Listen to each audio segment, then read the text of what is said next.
दोस्तों, लंदन से तशरीफ लाए नामवर अदीब और कॉलम निगार जनाब फ़हीम अख्तर ने 3 फरवरी 2025 को उर्दू एक्शन कमेटी बिहार के ज़ेर एहतमाम गवर्नमेंट उर्दू लाइब्रेरी पटना में कमेटी के सदर जनाब एसएम फरीद की सदारत में मुनक़िद एक प्रोग्राम में इंग्लैंड और दीगर यूरोपीय ममालिक में उर्दू मौजू पर एक लेक्चर दिया।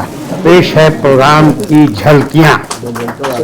कई किताबों के मुसन्निफ, एक शेरी मजमुआ ख्वाब पलकों पर, ये 21 जनवरी 2025 को यानी JNU में इस किताब का, इनका शेरी मजमुआ का इजरा अमल में आया था, जिसमें आप पर अगर गुफ्तगू की जाए तो घंटों गुफ्तगू की जाती है जा सकती है इनके शेरी और अदबी खिदमात के हवाले से, और इनकी जो और दूसरे जो उनके जहात हैं उनके काम के उन पर। लेकिन प्रोग्राम जो आरास्ता किया है, ये दानिशवरान इल्म और अदब की जो कहकशां सजाई है अशरफ फरीद साहब की क़ियादत में उर्दू एक्शन कमेटी बिहार ने, हम उनसे सुनेंगे और इनको इजाज़त है कि आप जितना देर बोलें हम सब। शान हबीबी मलाइकतुहु सल्लु अला नबी या अय्युहल्लज़ीना आमनु सल्लु अलैहि वसल्लिमु तस्लीमा अल्लाहुम्मा सल्लि अला सय्यिदिना मौलाना वसल्लिम सलातु वस्सलामु अलैका या रसूलल्लाह सलातु वस्सलामु अलैका या हबीबल्लाह। ज़हन में तरह तरह की बातें आ रही थी, क्योंकि मैं पहले दिल्ली आया, दिल्ली में 3 तकारीब हमने शिरकत की। से मैं कलकत्ते गया, वहाँ एक सूफी जमील अख्तर लिटरेरी सोसाइटी के तकरीब थी, और फिर अशरफ साहब की दावत पर पटना चला आया, सुबह ही आया मैं। उर्दू ज़ुबान न मिट रही है न कभी ख़त्म होगी। ये फ़हीम अख्तर नहीं कह रहा, कि यहाँ मौजूद तमाम लोग कह रहे हैं। दरअसल उर्दू ज़ुबान के मुताल्लिक़ गलत फहमियाँ बहुत ज़्यादा हैं। एक बात और आपको बताना चाहते हैं, मैं भी बिहारी हूँ, मेरे वालिद का ताल्लुक़ दीवान से है। दीवान की 4 शख्सियात ऐसी हैं। पहला नाम जो है मौलाना मजरूल हक का है, दूसरा खुदा बख्श, तीसरा राजेंद्र प्रसाद और चौथा फ़हीम अख्तर। ताली बजानी।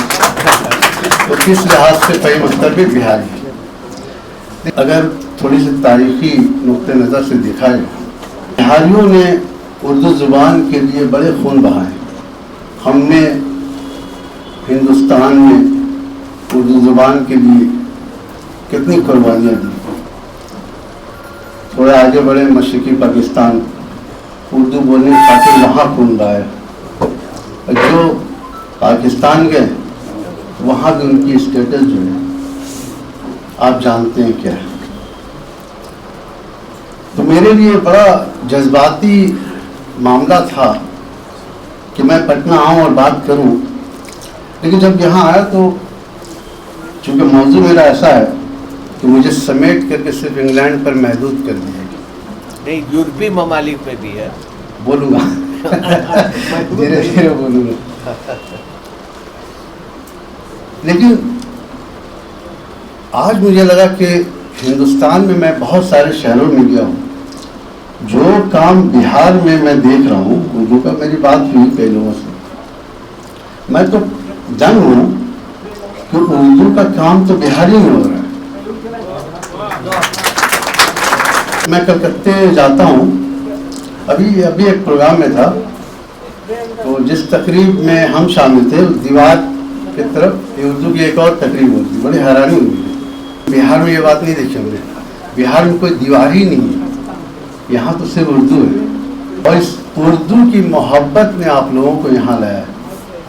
अगर इंग्लैंड की बात करूँ, चूँकि अशरफ साहब की ख़ास करके मैं इंग्लैंड के बारे में, अब जर्मनी फ्रेंच वगैरह की बात करूँ, इंग्लैंड का जो उर्दू का मसला है, उर्दू वहाँ 50, 60 और 70 की दहाई में इसकी शुरुआत हुई। और इसकी सबसे बड़ी वजह यह है कि जो लोग हिंदुस्तान, पाकिस्तान, बांग्लादेश से हिजरत करके गए थे, تو انہوں نے وہاں جا کر کے قومی جذبے کے تحت اردو زبان میں لکھنا پڑھنا سب کچھ شروع کیا. بالکل صحیح بات انہوں نے کہی کہ اسکولوں میں رضا علی عابدی نے کہا پڑھائی جاتی ہے اور قومی جذبے کے تحت اردو کو پڑھایا جانے لگا. میں نے ایک کتاب لکھی ہے اردو برطانیہ اردو کا تیسرا مرکز. اس میں نے جب ریسرچ کیا تو 2 نام برطانیہ سے اس میں انگریزوں کے تھے. ایک نام رالف راسل کا اور دوسرا نام ڈیوڈ میتھیوز کا. رالف راسل سے آپ سب جانتے ہوں گے, انہوں نے غالب پر بہت کام کیا, وہ انگریز تھے. ڈیوڈ میتھیوز ترجمہ کرتے تھے, انہوں نے کئی کام کیا. لیکن باقی جتنے اردو رائٹر تھے لکھنے والے سب ہندوستان پاکستان سے گئے تھے. اس میں رضا علی عابدی بھی ہیں, ساقی فاروقی ہیں, جتیندر بلو ہیں, سوہن راہی ہیں, مقصود الہی شیخ ہیں, رفعت شمیم ہیں اور میں ہوں فہیم اختر. اس سے ایک بات تو اچھی یہ ہوئی کہ جو اردو زبان ان لوگوں نے وہاں پر لکھنا پڑھنا شروع کیا وہ 50, 60, 70, 80, 90 تک چلتا رہا. کانفرنسز ہوئی اور اس کے بعد وہاں پر مشاعرے ہوئے, بڑے بڑے مشاعرے ہوئے. فیض احمد فیض گئے, احمد فراز گئے. لیکن 2015 کے بعد اچانک مایوسی ہونے لگی. اس کی 2 وجوہات تھیں. پہلی وجہ یہ تھی کہ بہت سارے لوگ جو ظاہر سی بات عمر ہو گئی تھی وہ گزر گئے, اور جو لوگ بچے ہیں اب ان کی صحت ایسی ہو گئی کہ وہ کام کاج نہیں کرتے. اب یہاں مسئلہ جو ہے نا شروع ہوتا ہے, مایوسی کا نہیں, فکر مند. میں فکر مند. اب میں دیکھیے میں اپنی عمر کا, حالانکہ میں بھی سلمان خان, عامر خان اور شاہ رخ خان کی عمر کا ہوں, ان سے زیادہ بڑا نہیں ہوں, تو ہم کوشش تو کر رہے ہیں, لکھ رہے ہیں. ہمارے کالم ہر سنڈے اشرف صاحب کے اخبار میں بھی شائع ہوتا رہتا ہے, پاکستان میں بھی ہوتا ہے, جرمنی میں ہوتا ہے, ناروے میں ہوتا ہے. لیکن برطانیہ میں ادبی محفلیں جو ہوتی تھی وہ دم توڑ رہی ہیں. ایسی بات ہے جو نئی نسل ہے وہ اب آنا نہیں چاہتی. اس کا بھی ہمیں ذمہ دار ہے. اس سے ذمہ دار ہیں کہ ہم نے روایتی طور پر ادبی محفلوں کو بنا کے رکھا. نئی نسل کے بچے ہیں وہ اس روایت کو اولڈ فیشن مانتے ہیں. ہم نے غلطی یہ کی کہ ان کی انوالومنٹ, ان کی شمولیت کو ہم نے دھیان نہیں دیا. ہم اپنی ضد پر اڑے رہیں, اپنے طور پر پروگرام کرتے رہیں, تو مسئلہ یہ ہو گیا کہ جو نئی نسل ہے وہ بہت دیر ہو چکی وہاں تک آنے کے لیے. اب جو ہے محفلیں ہوتی تو نئی نسل وہاں سے غائب ہوتی. اگر یہاں کی بات کرتا ہوں میں تو زیادہ تر لوگ مجھے لگتا ہے کہ اوور 50s مجھے دکھائی دے رہے ہیں. نئی نسل یہاں بھی کم. تو وجہ کیا ہے؟ یہاں بھی کہیں نہ کہیں معاملہ ایسا ہو رہا ہے کیونکہ ہمارے یہاں رول ماڈل کی کمی ہو رہی ہے. اردو ادب میں اگر بات کی جائے ریسرچ کی تو زیادہ تر کلاسیکل ریسرچ ہو رہی ہے. اقبال کی شاعری, غالب کی اقبالیاتی شاعری, غالب اور جمالیاتی شاعری, اس کے آگے ہم بڑھ نہیں رہے. نئے ٹاپک پر باتیں نہیں ہو رہی. نئی نسل جو ہے ڈگری کے لیے تو کام کر رہی ہے. اشرف صاحب نے جو تحریک چلائی ہے, اشرف صاحب تو کتنا لے جائیں گے, 10 سال لے جائیں گے, 20 سال لے جائیں گے, لیکن ینگ جنریشن ان کو فالو نہیں کرتا ہے تو یہ تحریک تو ختم ہو جائے گی. وہی جیسے برطانیہ میں ہوا تو انہوں نے 60, 70, 80, 90 تک بڑے بڑے کام کیے, کانفرنس کیا, اب وہ چلے گئے, اب وہاں خلا کچھ بھی نہیں, ہم اکیلے پڑ گئے.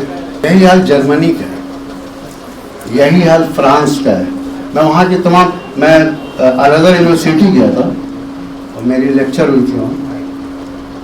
اب الازہر یونیورسٹی کیا دیکھیے وہاں کیا جو بچے اردو پڑھنے آتے ہیں وہ عربی میں اردو پڑھتے ہیں. میں ڈھاکہ یونیورسٹی گیا, اتنے بچے بنگلہ میں اردو پڑھ رہے ہیں. اقبال احمد چھلو, بانگلہ چھلو, غالب احمد چھلو. اب میں نے کہا بھیا یہ ایک نئی اردو دیکھ رہا ہوں. حالانکہ 100 سال سے پرانا اردو ڈپارٹمنٹ ہے ڈھاکہ کا, और आपको हैरानी की बात बताऊं, इतना खूबसूरत डिपार्टमेंट मैंने देखा, ग्लासेस के दरवाजे थे भाई। हाँ, ये बात था, जो हेड ऑफ डिपार्टमेंट बैठा था वो फिट नहीं हो रहा था कुर्सी में।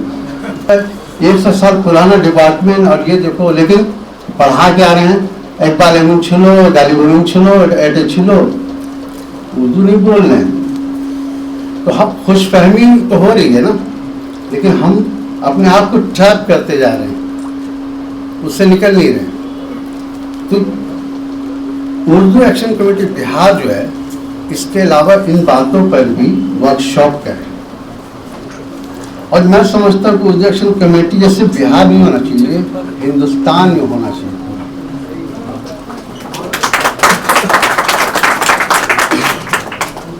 मैं दिल्ली में ऐसा कुछ भी नहीं देखा, मैं बंगाल में भी ऐसा नहीं देखता हूँ, उड़ीसा में नहीं देखता हूँ, हैदराबाद में नहीं देखता हूँ, लेकिन बरतानिया में जब हम जाते हैं तो वहाँ भी ज़रूरत है उर्दू एक्शन कमेटी की। ये तो वहाँ एक अंजुमन नौ है, तो अंजुमन नौ बिहार के लोगों ने उस अंजुमन को बनाया था, और वजह ये थी जो उर्दू बोलने वाले लोग उसमें इकट्ठा होकर के एक अंजुमन के तहत अपने सकाफत को, ज़ुबान को प्रमोट करें, तो बढ़ाएं। तो पता ये चला कि अब उसमें भी नई नस्ल के बच्चे तो आते हैं, लेकिन वो सुन करके चले आते हैं, उनसे उम्मीद नहीं है कि वो उर्दू ज़ुबान के तहत कोई काम आगे बढ़ाएं। तो बरतानिया में जो ये मसाइल हैं, अब देखिए स्कूलों में जो बच्चे पढ़ते हैं वो ज़्यादातर पाकिस्तानी पेरेंट्स के बच्चे हैं, क्योंकि उनकी आबादी बहुत ज़्यादा है वहाँ, और वो बच्चे जो हैं उनको क्लास 10 तक, 11, 12 तक वो पढ़ाना इसलिए चाहते हैं कि वो कौमी जज्बा उनका। हमारे जो हिंदुस्तान की जो फैमिलीज हैं वो ऐसे भी कम है उनके मुकाबले में, तो उनके साथ जो है मसला ये है कि वो उर्दू बोल लेते हैं, पढ़ लेते हैं, ड्रामे देख लेते हैं, लेकिन अदबी रुझान उनके यहाँ नहीं है। मिसाल के तौर पर अफसाने पढ़ने का, शायरी सुनने का, ये रुझान कम है। इसी तरह मैं जब जर्मनी गया तो जर्मनी में मैंने यही हाल देखा। जर्मनी में, अच्छा, एक और मसला आपको बताता चलूँ कि यूरोप और इंग्लैंड में आजकल क्या हो रहा है कि ज़ाती तौर पर लोग एक अंजुमन बना ले रहे हैं, फ़हीम अख्तर एक्शन कमेटी।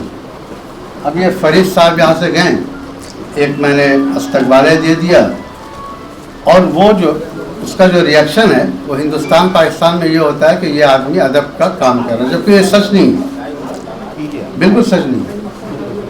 इससे कोई ठोस काम हो ही नहीं रहा है उर्दू के तहत। तो मसला जो उर्दू का बरतानिया और जर्मनी, इंग्लैंड और फ्रांस और जितने हैं, स्पेन में हैं, लोग काम कर रहे हैं, लेकिन छोटे छोटे पैमाने पर कर रहे हैं। पहले जो लार्ज स्केल में होता था वो ऑडियंस सिमटती जा रही है, सामीन जो है कम होते जा रहे हैं। अंजुमन फ़रोग़ उर्दू बनी थी 2000 में, तो उसका मैं 2 बार सेक्रेटरी बना।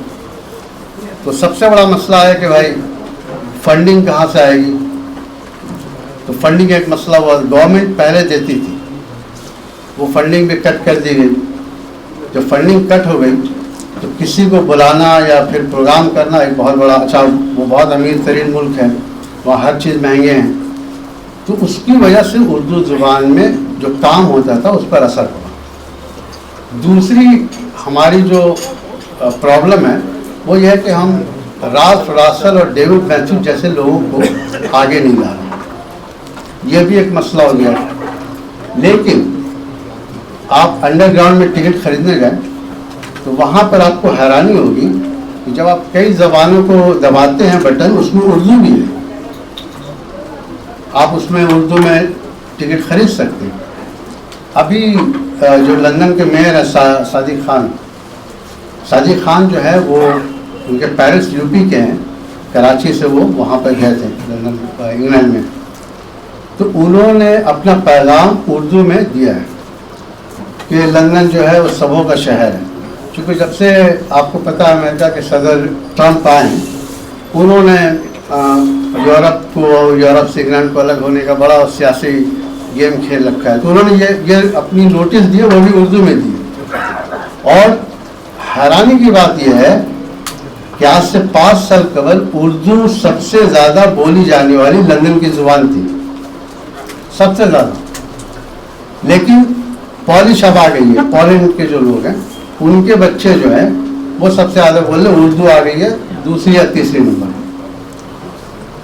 तो जुबान बोली जा रही है, पढ़ी जा रही है, जज्बा है, लेकिन उसके फ्यूचर जो है, मुस्तकबल जो है, उस पर एक सवालिया निशान है कि 10 साल, 15 साल, 20 साल बाद क्या ये माहौल रहेगा, इस तरह के उर्दू का काम करके जो लोग गए वो बरकरार रहेगा, ये एक मसला हो चुका है।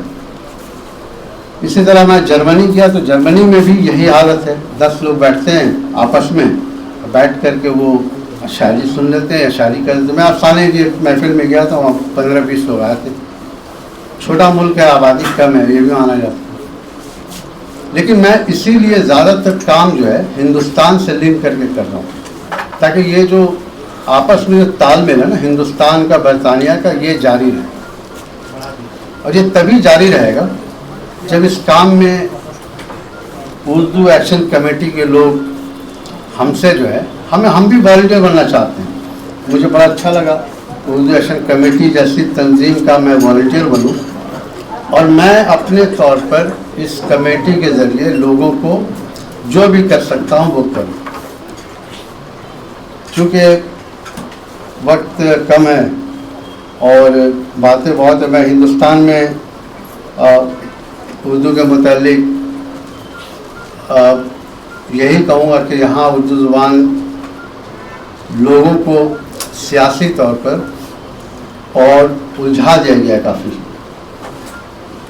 मैं जब बंगाल में उर्दू की बात करता हूँ तो वहाँ पर भी मैं देखता हूँ उर्दू मीडियम स्कूल की बहुत बुरी हालत है, बच्चे पढ़ने नहीं आ रहे हैं, पता नहीं पटना में क्या हाल है। ये जो ग्राउंड रियलिटी है ना, इस पर हमको काम करना पड़ेगा और यही काम हम बरतानिया में भी करना चाहते हैं, यही काम हम यूरोप में भी करना चाहते हैं।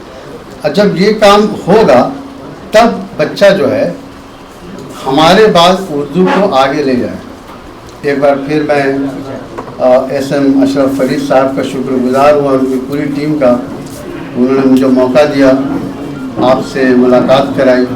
और मैं चाहूँगा कि आप SM फरीद साहब जैसे लोगों की रहनुमाई में इस काम को और आगे बढ़ाएं। इसलिए इत्तेहाद बहुत चाहिए हमें। हम इतना बढ़ चुके हैं, हर जगह हर कोई अपने अपने तौर पर बातें कर रहा है। लेकिन जब ऐसी महफिलों में मैं आता हूँ जहाँ पर मैं देखता हूँ कि लोग इस तरह जुट गए तो फिर हिम्मत होती कि यही लोग तो उर्दू को आगे ले आएंगे। तो ये और हम दुनिया में अगर मुत्तहद हो जाएं तो इंशाअल्लाह उर्दू हमेशा ज़िंदा रहेगी। एक बार फिर आपको बहुत बहुत शुक्रिया। उर्दू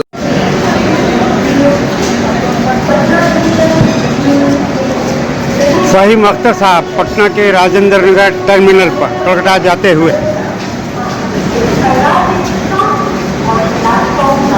लाल मस्जिद फुल है।